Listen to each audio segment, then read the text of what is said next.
Is the biggest crisis facing our country. Well, today's figures out from the Office of National Statistics might just wake up the rest of the country, maybe even some of our politicians too, you never know. We'll go to Paris. We'll find out, do the French farmers really want to starve Paris out, as it's only got 3 days' supply of food? And Joe Biden says he has decided what his response to Iran is going to be following that drone attack that killed 3 US servicemen. He hasn't told us what it is, but I wonder, what would be a proportionate response? We'll be joined by a former British ambassador to Iran. But before all of that, let's get the news with Polly Middlehurst.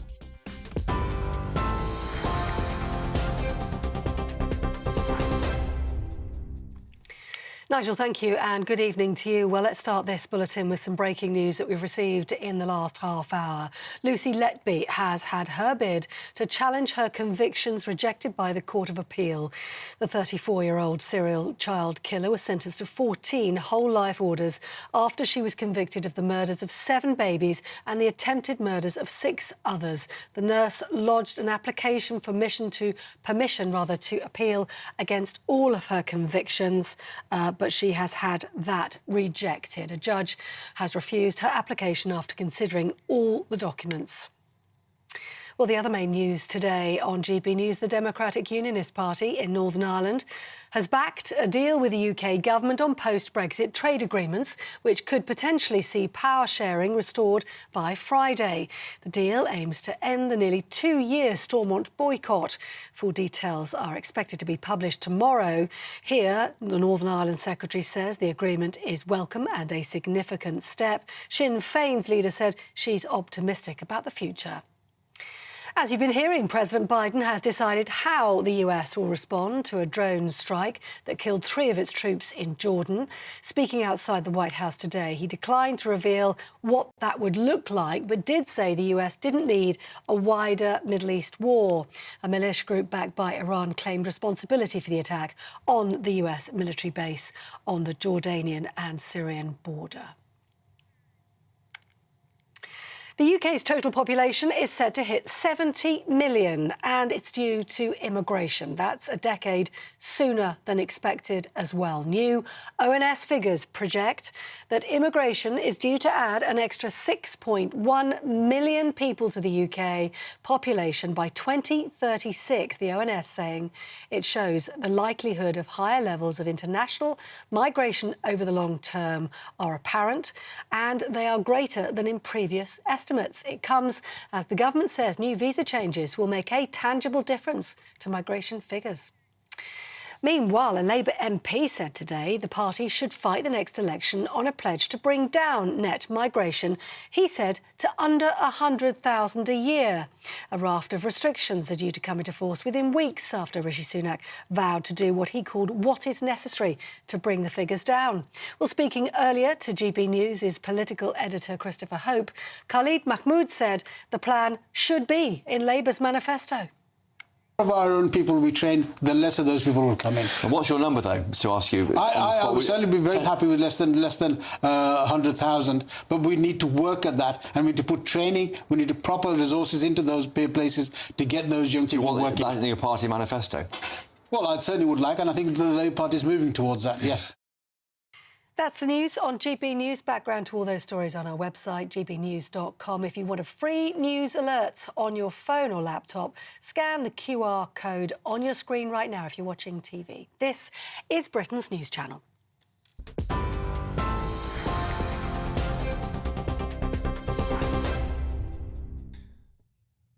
Good evening. I have been saying for some years, not many have listened obviously, that our rapidly exploding population is the biggest single political and social issue this country faces. It's pretty obvious, isn't it? When more people come into the country every year than we even build houses, there's going to be a problem.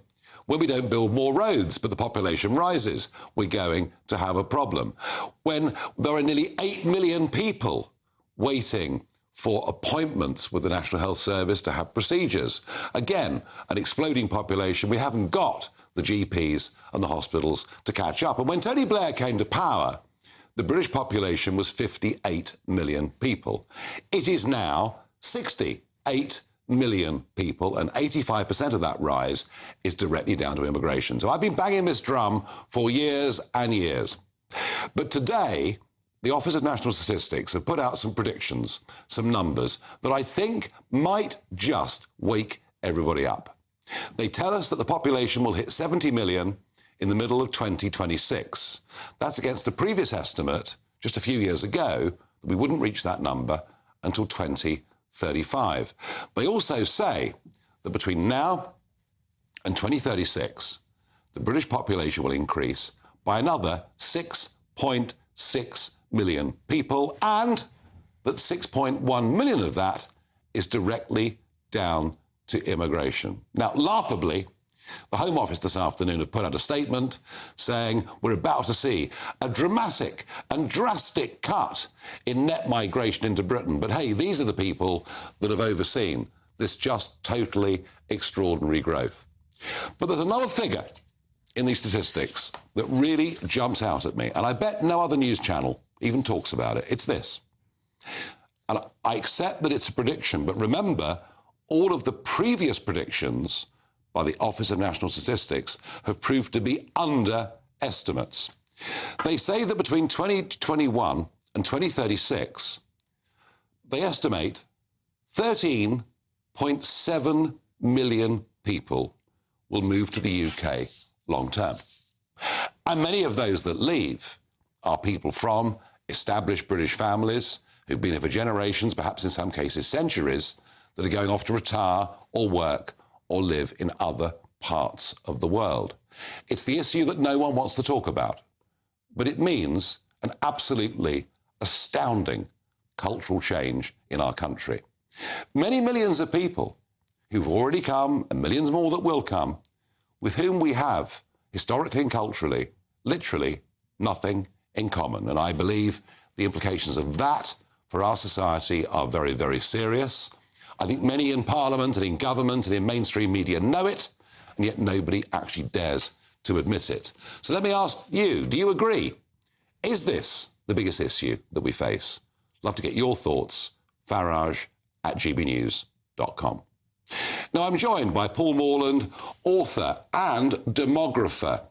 Paul, that figure, I know they're estimates, but I made the point before, they've always been underestimates in the past, that 13.7 million people in the space of 15 years will settle long-term in the UK, coming, I mean, some, of course, will come with perfect English, some will come with shared histories, but many won't.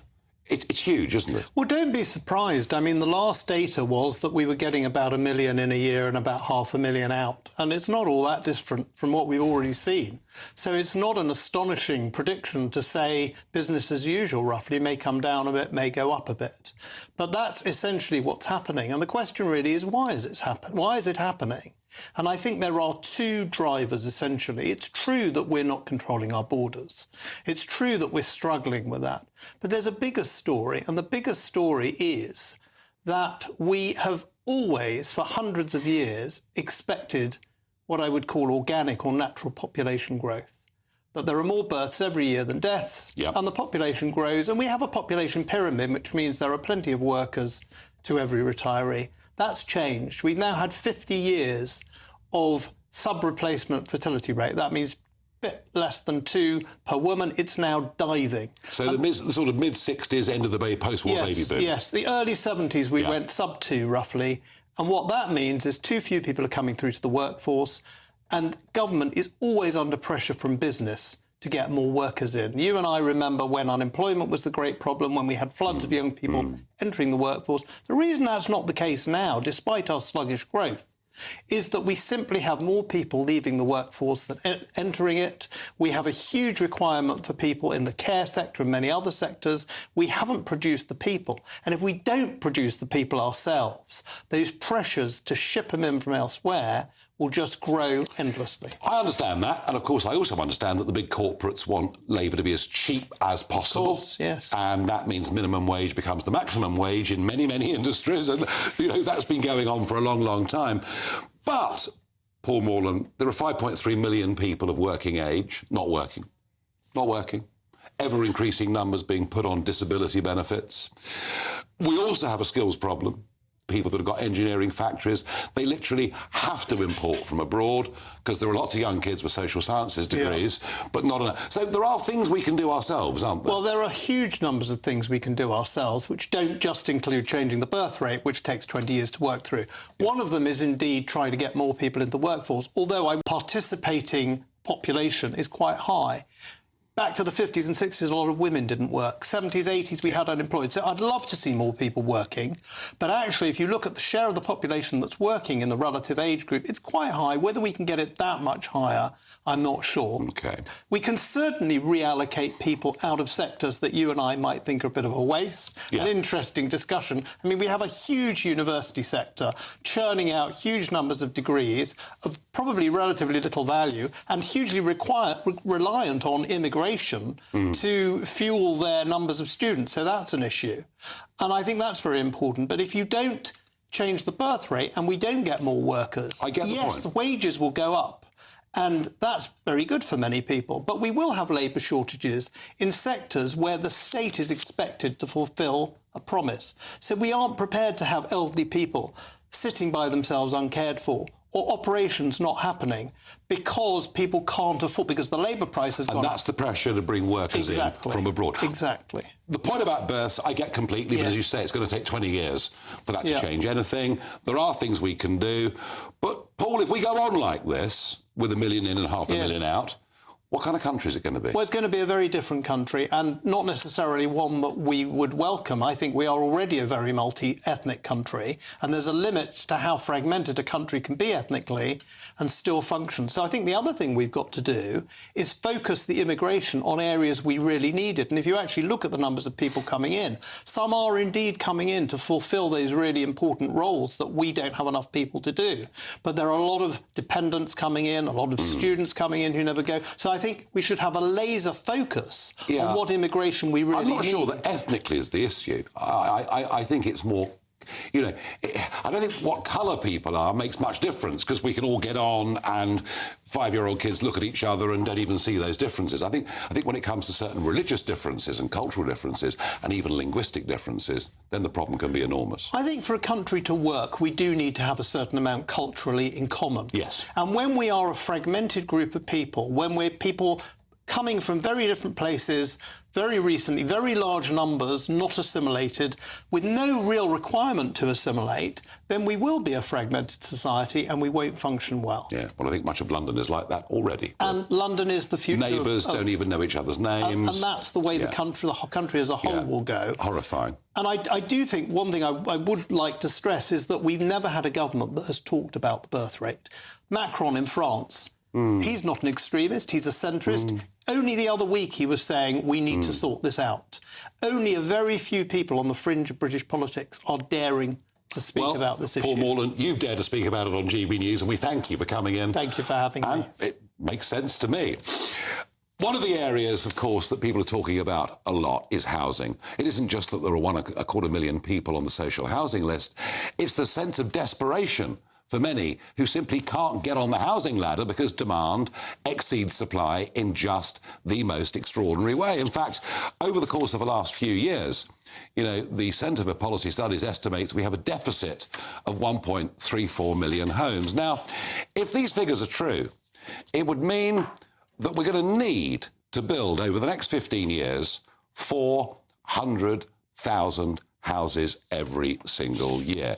Is it possible? Can it be done? Well, I'm going to ask Chris Carr, the co-owner of Carr & Carr Builders in Grimsby, North Lincolnshire, but who's also president of the Federation of Master Builders. At the moment, Chris, and thank you for joining us, at the moment, I mean, we're lucky to build 200,000 houses a year, aren't we? Yeah, evening, Nigel. Yeah, we're struggling this year. I think we'd struggle to get to 150,000. Wow. The ambition of 300,000 a year is going to be extremely difficult to hit. And 400,000, I think, is totally unrealistic at the moment. And yet, as the population continues to explode and more people have to live with mum and dad or grandparents or sharing rooms or even, you know, generation rent, living like students until they're in their mid-40s, this situation just gets worse and worse, doesn't it? It does. We need to look at what we actually are building. We build a lot of 3 and 4 bedroom detached houses, Yes. but we're building a lot of bungalows, so people can actually downsize out of a 3 and 4 bed detached and go to a bungalow, releasing more of those type of properties. We're not building any, or very few, single bedroom properties, which nowadays is, a young couple, a professional couple, that's what they're looking for. And there isn't the builders aren't building that type. It seems to be predominantly 3s and 4s. With the SME builders, the smaller builders, you have got a better chance because we have to differentiate ourselves between the volume house builders. We can't compete with, Simmons and Barrett, so we have to have something different, which are bungalows and smaller units. I mean, there's obviously political difficulty with building in farmland, countryside, with, a small village has another 50 houses, but it doesn't have another GP, traffic, school places, all of these issues. Isn't the answer we need in our cities to build up? I think in your cities, yeah, but I live in Grimsby, which is obviously a small town, quite a bit of deprivation there. We can't get anybody to live in the town centres. So we have to make sure that, there's not one policy fits all. We've just got to be more sustainable the way we build, in the areas we build, how we build, engaging more with the community, which is something a lot of developers have lost the art of doing nowadays. Yeah. But I think, building in city centres is one thing, but not everybody lives in a city. Most of our population don't. We've got to look at some rural housing. We've got to look at back to, our rural housing, affordable housing was always farmhouses or tied cottages. Do we need to go to encourage now, landowners to start building, rental properties on their own land? This is what happened for generations and generations. No, that's a very interesting thought. And Chris, I know there are difficulties with planning. I know there are huge problems with environmental planning in particular. But presumably, and I speak to you as National President of the Federation of Master Builders, presumably British building companies are in for a boom over the next decade and more. I'm not so sure. I really do struggle. In 2025, we've got to build a new type of home, future home standards, which is going to make the whole way of building and more expensive and more difficult. I don't think we're going to have this boom that everyone talks about, and that's the worrying bit. And to build the builders, one thing we don't like, which will surprise most people, we don't like the boom, we don't like high prices. High prices kills off a whole generation of new people coming into the market. Yeah. We would rather have sustainability and a stable market, because high prices, every time it goes up, I lose about 5 or 10 years of the people that can afford to buy the homes. And that can't be right. Interesting. Chris Carr, thank you for that. Very, very interesting. And not exactly, I have to be honest, what I expected him to say. Very interesting.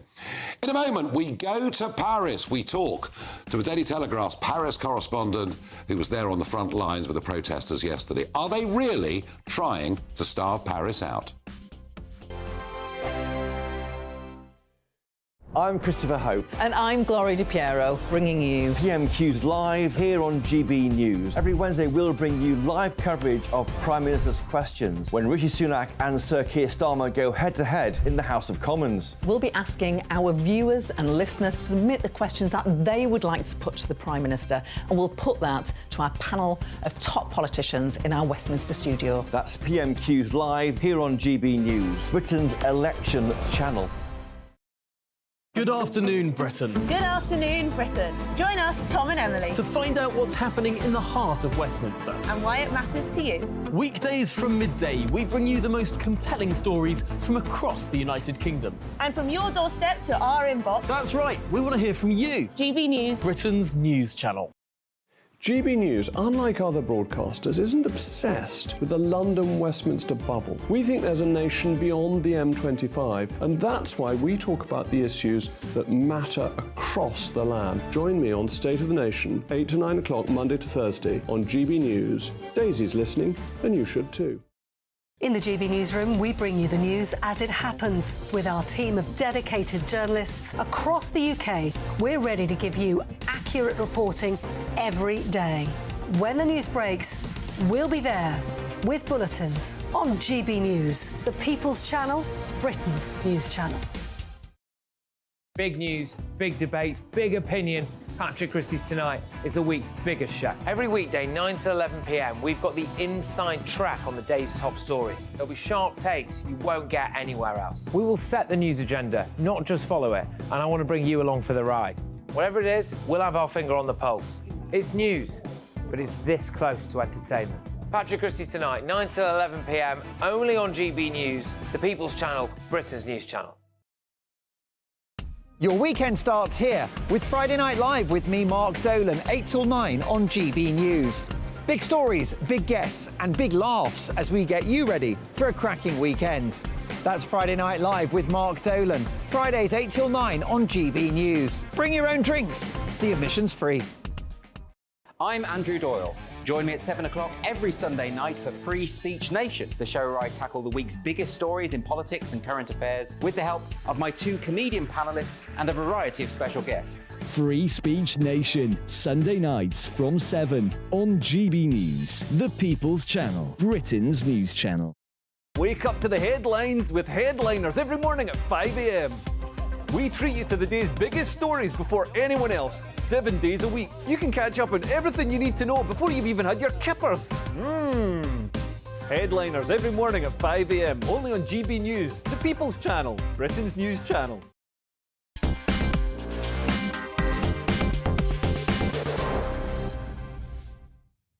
Well, perhaps unsurprisingly, some very strong reactions from you at home to that question of, is this the biggest issue, the population explosion? Neil says immigration is the single most important issue the country faces.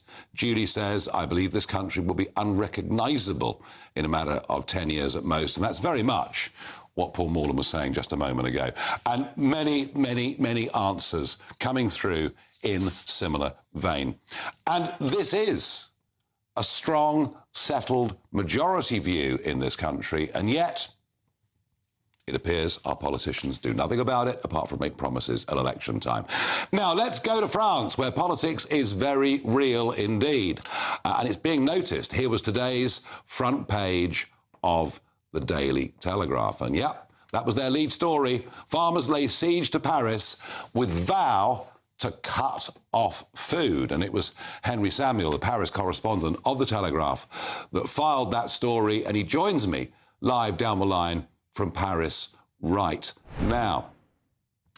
Henry, a very dramatic front page and talk of the enormous food market at Rangis, and tractors on the way to blockade it, and 15,000 police and troops ready to stop them.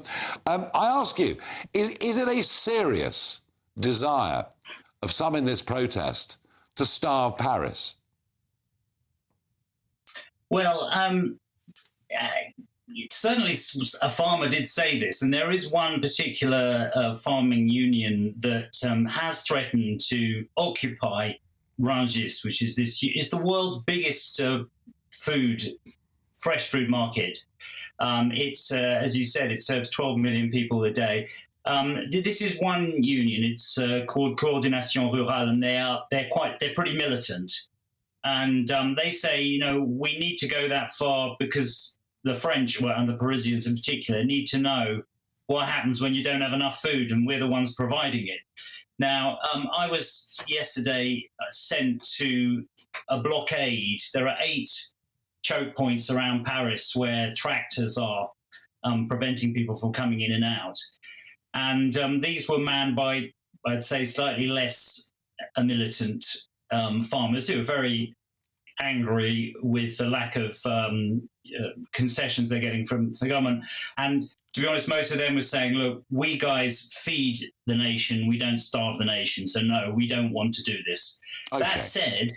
That said, there is a group of 200 tractors that are, as we speak, making their way to Paris, and we don't really know. They're making their way to all up south of France, and they're going to arrive sometime tonight, and it's unclear what they're going to do and how militant they will be. But one thing's for sure, they'll be met by armoured cars outside this market. They'll be met by drones. They'll be met by riot police. And I doubt very much they'll get that close to it. Yeah, no, it looks like the French state is mobilising to stop that possibility from happening. I mean, how long is this protest, is this siege of Paris, as it's been called by many, how long is this supposed to go on? Well, it started obviously this week, and I think really the idea behind it for the union certainly is to pressure the government of Emmanuel Macron to exert maximum pressure on the European Commission on Thursday, because as you probably know, there's a European Council summit that Macron's going to go to. So and that's one of the reasons. And the other one was that France has a new prime minister who's only 34, called Gabriel Attal, and he was making his first general policy statement to Parliament today. So it was also to put pressure on him to try and squeeze some more concessions out of the government. And so if they get what they want on Thursday, we may see it starting to phase out, I would say. OK, but there's quite a strong Eurosceptic element to this, isn't there? There's quite a lot of, well, you know, a lot of these are Brussels regulations. The net zero targets have all been agreed in Brussels. I mean, is Macron really going to get the European Union to change direction on these things? Because surely easing regulations, easing directives takes a long time. Yeah, I mean, Macron, I think he's probably right on one point, which he said that he was in Sweden today, and he was pointing out that, look, France is a big, beneficiary of the common agricultural policy. It gets the biggest chunk. It gets like 9 billion euros worth. And this is actually, paying a lot of farmers. So in one sense, they can't just cut that off. But the new reforms of the CAP, the common agricultural, are kind of crazy. And the farmers saying, there are all these rules. For example, they have to have a certain amount of land fallow because of green regulation, the Green Pact. They're not allowed to use a bunch of pesticides, but then they said that we don't have, enough replacements. And so it's all just too complicated, and the red tape is driving them crazy. So they're just saying, please, can we simplify? And the other big thing they want more, basically, a level playing field. They feel that the French green plate European regulation make it even more difficult for them to do stuff. And so that neighbours like, Italy and Spain can use, for example, certain pesticides that France has decided are beyond the pale. And they say that's unfair. There's a very familiar ring about these arguments from the Brexit campaign a few years ago here. Whatever comes from Brussels, national government can, if it chooses, make worse. Henry Samuel, thank you for joining us. Absolutely fascinating situation. And folks at home, I'm sure you got the irony there, that whilst the French are complaining about Brussels net zero targets and Brussels rules, they're also in receipt of a lot of money. Now, Joe Biden has said he has made a decision as to how he's going to respond to the Iranian drone attacks that killed 3 people. But what would be a proportionate response? We'll be joined in just a moment by a former British ambassador to Iran. 2024, a battleground year. The year the nation decides. As the parties gear up their campaigns for the next general election. Who will be left standing when the British people make one of the biggest decisions of their lives? Who will rise? And who will fall? Let's find out together. For every moment, the highs, the lows, the twists and turns. We'll be with you for every step of this journey. In 2024, GB News is Britain's election channel. Your weekend starts here with Friday Night Live with me, Mark Dolan, 8 till 9 on GB News. Big stories, big guests and big laughs as we get you ready for a cracking weekend. That's Friday Night Live with Mark Dolan, Fridays 8 till 9 on GB News. Bring your own drinks, the admission's free. Wake up to the headlines with headliners every morning at 5 a.m. We treat you to the day's biggest stories before anyone else, 7 days a week. You can catch up on everything you need to know before you've even had your kippers. Headliners every morning at 5 a.m, only on GB News, the People's Channel, Britain's news channel. In the GB Newsroom, we bring you the news as it happens. With our team of dedicated journalists across the UK, we're ready to give you accurate reporting every day. When the news breaks, we'll be there with bulletins on GB News, the People's Channel, Britain's news channel. Big news, big debates, big opinion. Patrick Christie's Tonight is the week's biggest show. Every weekday, 9 to 11 p.m, we've got the inside track on the day's top stories. There'll be sharp takes you won't get anywhere else. We will set the news agenda, not just follow it, and I want to bring you along for the ride. Whatever it is, we'll have our finger on the pulse. It's news, but it's this close to entertainment. Patrick Christie's Tonight, 9 to 11 p.m, only on GB News, the People's Channel, Britain's news channel. Good afternoon, Britain. Good afternoon, Britain. Join us, Tom and Emily, To find out what's happening in the heart of Westminster. and why it matters to you.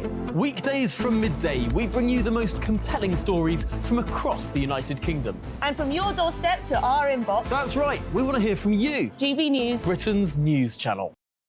GB News, unlike other broadcasters, isn't obsessed with the London-Westminster bubble. We think there's a nation beyond the M25, and that's why we talk about the issues that matter across the land. Join me on State of the Nation, 8 to 9 o'clock, Monday to Thursday, on GB News. Daisy's listening, and you should too. I'm Andrew Doyle. Join me at 7 o'clock every Sunday night for Free Speech Nation, the show where I tackle the week's biggest stories in politics and current affairs with the help of my two comedian panellists and a variety of special guests. Free Speech Nation, Sunday nights from 7 on GB News, the People's Channel, Britain's news channel.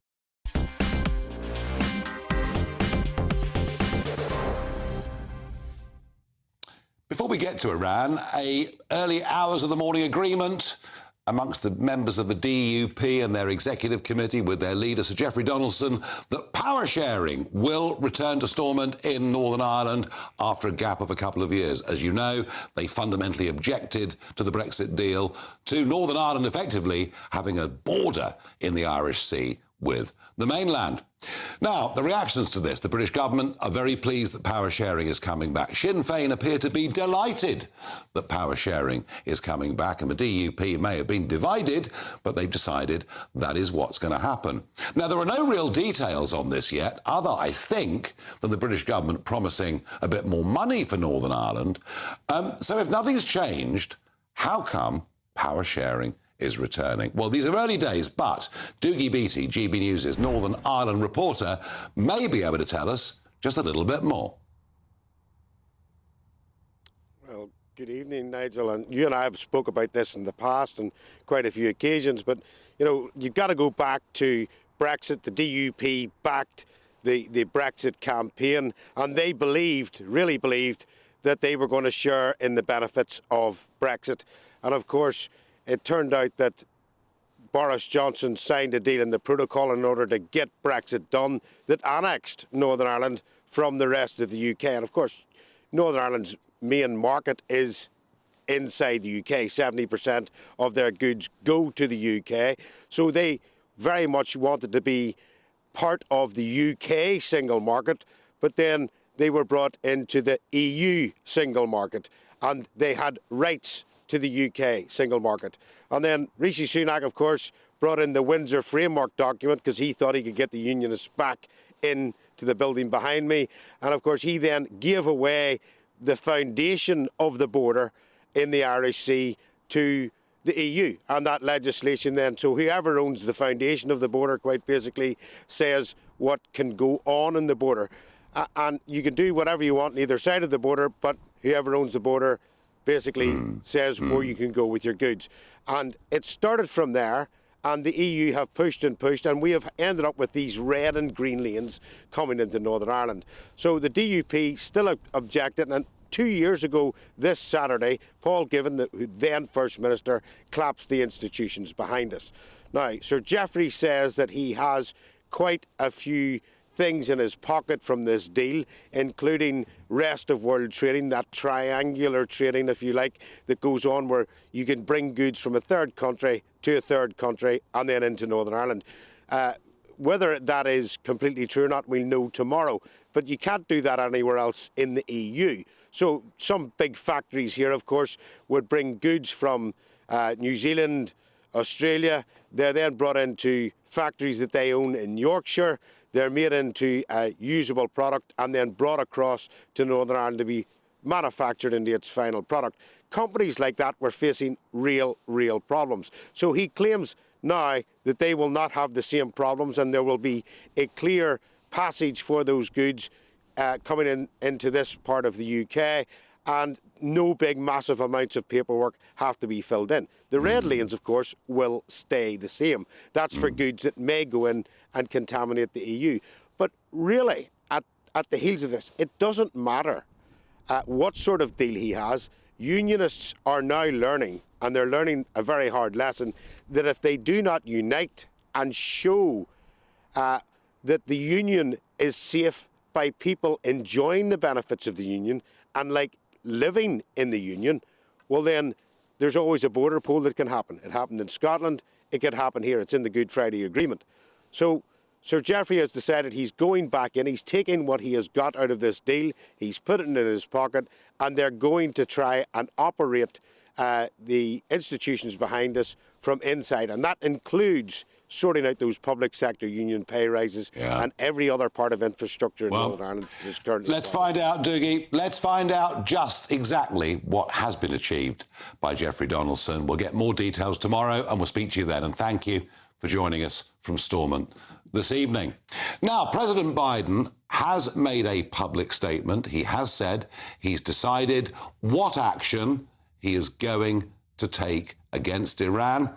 Remember that 3 American service personnel were killed, 34 were wounded by that drone. That drone, of course, and as with whether it's the Houthis we talk about, whether it's Hezbollah we talk about, whether it's Hamas we talk about, they're all funded by Iran. So I wonder, what would be a proportionate response? And even Saudi Arabia, very much in a different camp, appear to be urging some degree of restraint. But the president is under huge pressure, huge political pressure in America to be really tough. I'm very pleased to be joined by Sir Richard Dalton, former British ambassador to Iran. Sir Richard, relationships with Iran, have they ever been worse? No. Our trade has dropped off a cliff. The British government warns British citizens against going to Iran. The amount of sanctions that are levied against Iran multilaterally and bilaterally are more than those levied against any other country, with the possible exception of Russia. And we take positions which the Iranians regard as hostile, and the Iranians take positions which we regard as hostile. For example, their deplorable arming of Russia and the effects that those suicide drones are having on the civilian population and the infrastructure of Ukraine. No, it's a very fair point. I mean, one of the arguments that's been made, Sir Richard, and like you, I'm quite sceptical about whether sanctions work, but it does seem that the Iran nuclear deal, something very much pushed by the Americans, supported by Biden from inception, supported by the European Union and indeed, our own Foreign Office, it does seem that it's allowed Iran to substantially build up its foreign reserves. The Americans seemed very pleased that Iran could build up these reserves. Isn't surely part of it our fault that we've allowed Iran Certainly not. to build a war chest? Certainly not. For a country of 87 million people, a total reserves, foreign exchange reserves level of 23 billion, which is the latest IMF figure for 2023, is not substantial. And the fact is, the Iranian economy is still being severely punished by the international environment within which it has to work. They succeed in evading sanctions and are selling now 2 million barrels of oil a day, the large amount of that going to China. So, yes, the sanctions aren't working, and it's extremely difficult to find additional things that might be sanctioned. And so we should expect an American response. But I do have to point out that it wasn't an Iranian attack. It was an attack by an Iraqi Islamist group that has a close connection with Iran and which may well have got the technology for the attack from Iran. But these groups operate as an alliance with Iran in just the same way as the West has an alliance and draws on different forces to try and achieve its objectives, very often through invading other countries. And the result is that the Middle East is a turmoil of conflicts. And of course, there might be some effect on Iran if America directs some of its violence against them. But these attacks, whether by Israel or the United States, over time have not had the effect which many statesmen in our countries think they should have. And that is because bombing countries doesn't have that effect of, quote, sending a message. Look at where the Houthis are now, despite the attacks by Britain and the United States. Unless you bomb a country into total submission, unless you really go to war with it, and nobody is prepared to go to war with Iran because of the strength of Iran, it's a far bigger mouthful to swallow than anything which the West has tackled in the Middle East so far. Well, some words of caution there from Sir Richard Dalton, and we thank you for joining us live this evening on the programme. Thank you. Well, some very interesting points made there. And, this is a heck of a decision for Joe Biden. Now, you'll all be very pleased to hear that what the Farage moment is that thousands more wind turbines will be needed in the United Kingdom to meet pledges made at COP28, the Climate Change Committee warned on Monday. So we're basically going to have to build about another 20,000 wind turbines between now and 2030, despoiling, in my opinion, our landscapes and skiscapes.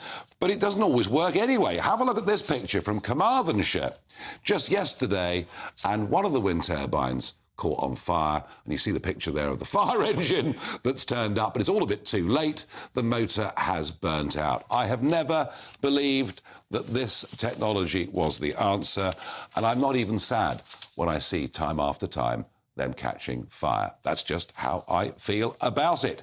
In a moment, something very disturbing. 1 in 9 British children are now registered as being disabled, and this, of course, is because of a huge increase in those being diagnosed with mental illness, especially since the pandemic and lockdowns. But goodness me, 1 in 9? Can it really be true?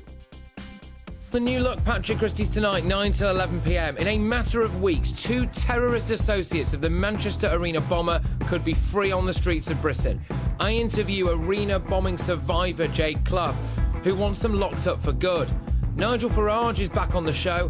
What does he make of the UK housing 6.1 million more people by 2036 due to immigration? And big hitter Tory MP Jonathan Gullis joins my panel for the very first time. Oh, and find out what happened when I went to Golders Green to speak to people at the supermarket where an alleged knife attack took place yesterday. Patrick Christie's tonight, 9 to 11 p.m. Be there. Good afternoon, Britain. Good afternoon, Britain. Join us, Tom and Emily, To find out what's happening in the heart of Westminster. and why it matters to you. Weekdays from midday, we bring you the most compelling stories from across the United Kingdom. And from your doorstep to our inbox. That's right, we want to hear from you. GB News, Britain's news channel.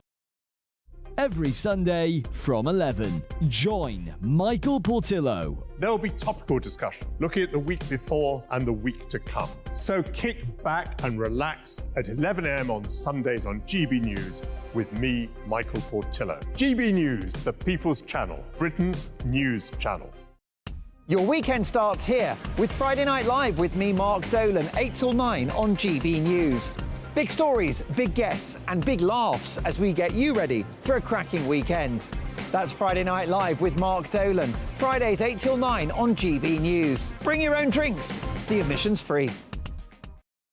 Big news, big debates, big opinion. Patrick Christie's Tonight is the week's biggest show. Every weekday, 9 to 11 p.m, we've got the inside track on the day's top stories. There'll be sharp takes you won't get anywhere else. We will set the news agenda, not just follow it, and I want to bring you along for the ride. Whatever it is, we'll have our finger on the pulse. It's news, but it's this close to entertainment. Patrick Christie's Tonight, 9 till 11 p.m, only on GB News, the People's Channel, Britain's news channel. Join us every night on GB News at 11 p.m. for Headliners, which is 3 top comedians going through the next day's news stories, which is exactly what you need, because when the establishment has gone crazy, you need some craziness to make sense of it. Headliners. You don't have to bother reading the newspaper. We've got it covered for you. Every night at 11 p.m. and repeated every morning at 5 a.m. We won't send you to sleep like some of the other paper review shows out there. So join us 11 p.m. every night on GB News. The People's Channel, Britain's news channel. Tired of the usual focus-tested, pre-prepared Westminster runaround? Well, so am I. So you want higher taxes? Is your department to blame for this? Are you rethinking this policy? Every Sunday at 9:30, I'll be sitting down with those in power to get the truth about the issues affecting you. Let's be honest, we've known about the cost pressures of this project for years, not months. That's the Camilla Tominey Show, a politics show with personality. On GB News, the People's Channel, Britain's news channel. I think the most exciting bit for me is talking to people. People who I think are ignored often by the major news channels.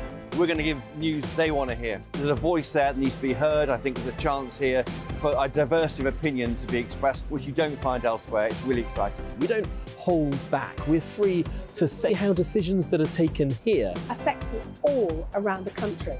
Only on GB News, the People's Channel, Britain's news channel.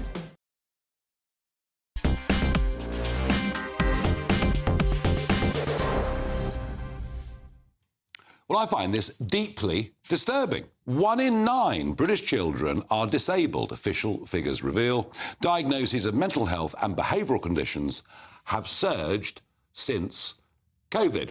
Now, look, I'm in very little doubt that the second and third lockdowns were a complete disaster at every level, a disaster economically, and certainly a disaster psychologically. So I can understand that a lot of children weren't normalised, didn't have the normal contact with other kids at school, with meeting family members, going out to play and all of those things. But surely 1 in 9 of our children can't be registered as disabled. And if we tell children that they're victims, do they ever actually get better? That worries me enormously. Well, I'm joined by Loreen Mara, behavioural specialist and ADHD coach. Loreen, these figures are going up, sort of 30% up since the pandemic. This is a horrifying number. Are we over-diagnosing disability? No. You can't... I don't see ADHD as a disability. I just see it as a disorder, which is a neurobiological disorder, generally through the male line. Mm-hmm. So it's certainly more boys than girls. Girls tend to be ADD. Right? Attention deficit disorder without... Although there are girls, I've seen girls that have the hyperactivity. You cannot over-diagnose because there are so many hoops that you have to jump through to get to the point where you get that diagnosis, and then comes the question of medication. But you get my point. That if you tell young people they've got this condition or that condition, that somehow they're victims, that's a very bad mental place for them to be in. It is, but I wouldn't use that language. I would say, you know what, darling, you have a problem. Your brain works differently to other people. You process information differently than other people. Let's look at how we can make things better for you. And then I train mum and dad to support that. So is it a case that the pandemic, the lockdowns, the lack of normal interaction for children as they're growing up... Has exacerbated it? Has it exacerbated it, or are we just recognising it and diagnosing it more?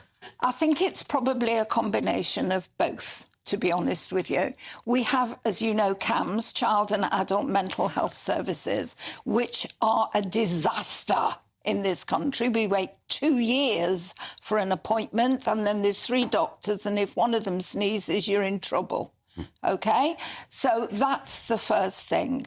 And in that time, I just would like to, if I may, just go into this for 1 minute. I promise to be really quick. If you think about a child that's waiting for a diagnosis, he's in school. He's disruptive in school. The teacher can't cope with him and 30 other kids. That teacher phones mum. Mum can't come to school because mum is working. So they shove him somewhere out of the way so he doesn't disrupt the other children. Mum gets to school and goes, I'm fed up with you. Right, gets hold of him, drags him home, puts him in front of a screen. What's the worst thing you can do with somebody with ADHD? You tell me. Put them in front of a screen. You mean iPads? Absolutely. Electric devices? Absolutely. Really? Why? Because what happens is all that information goes into the brain and then it goes round like this. How interesting. And very often, that's why I say, please, no televisions in bedrooms. Right, OK. Right? I say that if you look at kids when they're sleeping, often they have rapid eye movement. What they're doing is they're replaying what they've seen in their head. So they're not sinking into that lovely, restful sleep, which means that are they getting their 8 hours or whatever the prescribed amount? No, they're not. So do we need to get them out playing sport and doing things and mixing with other kids and being with family? Get off the blooming screens. How interesting. I hadn't realised that. Now, you get somebody, you diagnose them with ADHD. So the answer then is to start drugging them, is it?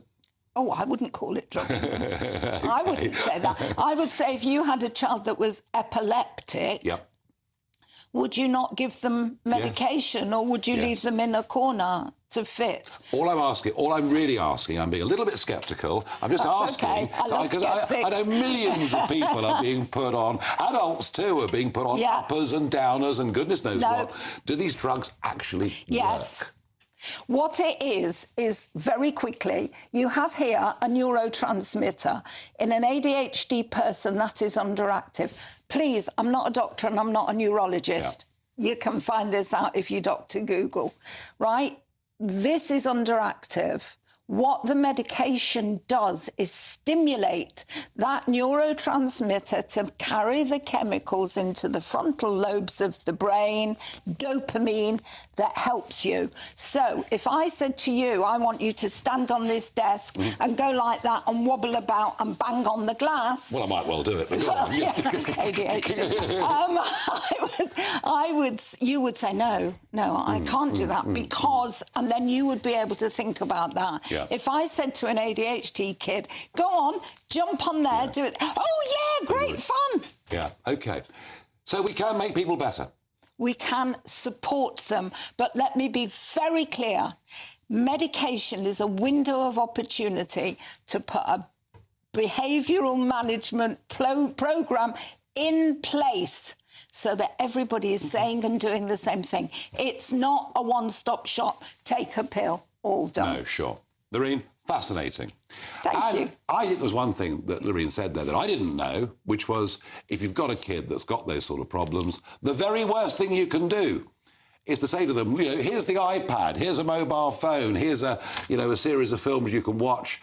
And I reckon that's pretty good parental advice for all youngsters, not just those with ADHD. But, of course, somebody who would know far more about parenting than me, because he has an enormous number of children, is our next presenter, Jacob Rees-Mogg. Well, that was interesting, wasn't it? Very extremely interesting. Yes, I'm afraid I'm a bit guilty of allowing screens, but mainly say my children can watch GB News, which can possibly be good for them. Nice one.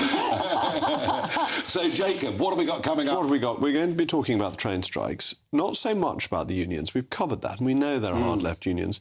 But the utter wetness of the train operating companies. They've got this law they can use, and they're not doing it. Do they not like their customers? Are they just getting nice, fat subsidies and sitting idly by? Yeah, and strangely, I came in from Kent by car today. There were a few more cars on the road, but it appears now when there are rail strikes, so life seems to carry on, or do people just stay at home, I guess? The railway's not as important as they were. People can work from home, and although I don't think working from home is an answer to all problems... It doesn't cause the problems, does it? On a day or two when there aren't trains, working from home is a very good replacement. And you notice this in London. When the tubes are on strike, London traffic's a nightmare and you can't get a taxi. When the trains are on strike, it hardly makes any difference. Yeah, you're right. And you've also got a little bit of history tonight, haven't you? I have, yes. Well, today is the anniversary of the execution of Charles King and martyr in 1649, and I will be touching on that. Though that's not why I'm wearing a black tie. Fascinating, fascinating. And of course, folks at home, you may not know this, but Jacob Rees-Mogg is the last person alive that remembers himself the execution of King Charles V. I have got a handkerchief. I'm being unkind. I'm being unkind. I'm back with you tomorrow night, live at 7 o'clock. But for now, let's have a look at the weather. Looks like things are heating up. Boxed boilers, sponsors of weather on GB News. Hello again, it's Aidan McGivern here from the Met Office with the GB News forecast. A clear start to the night across some southern parts of the UK, but it does turn increasingly cloudy in the north and the west and increasingly windy. This area of low pressure, it's going to pass to the north of the UK, but as it does so, it really deepens aggressively, and tightly packed isobars will bring very strong winds to northern parts of the country throughout Wednesday. For the time being, though, it's relatively light winds across the Midlands into southern parts of England, and we're losing the cloud overnight in the southeast. So where we see any cloud breaks, and with those light winds, temperatures will fall close to freezing, a touch of frost first thing, and a few mist and fog patches, but actually plenty of sunshine away from these fog patches across some central parts. Elsewhere, a lot of cloud in the sky, increasingly cloudy across southern areas and increasingly wet and windy in Scotland, Northern Ireland and Northern England. Gales for many in the northern half of the UK, 65-mile-an-hour wind gusts widely, and as much as 85 for the far north of Scotland could cause disruption, and those wind gusts could be damaging. But the worst of the winds and the rain move through by the start of Thursday, a day which begins with plenty of sunshine, and actually it stays largely dry and bright into the afternoon, although there will be some wet weather returning to the west of Scotland before the day is out. Friday, unsettled in the north, less unsettled in the south. Saturday brings more rain, but it stays mild. A brighter outlook with Box Solar, sponsors of weather on GB News.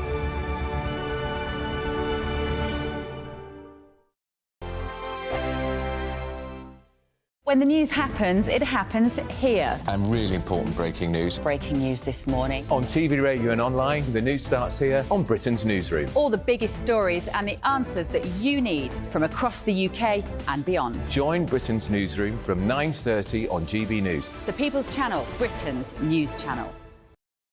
Have a great Saturday night with me, Leo Curse, on the Saturday Night Showdown. It's a crazy world out there, so come and make fun of it with me, my panel of comedians, and a couple of people who actually know what they're talking about.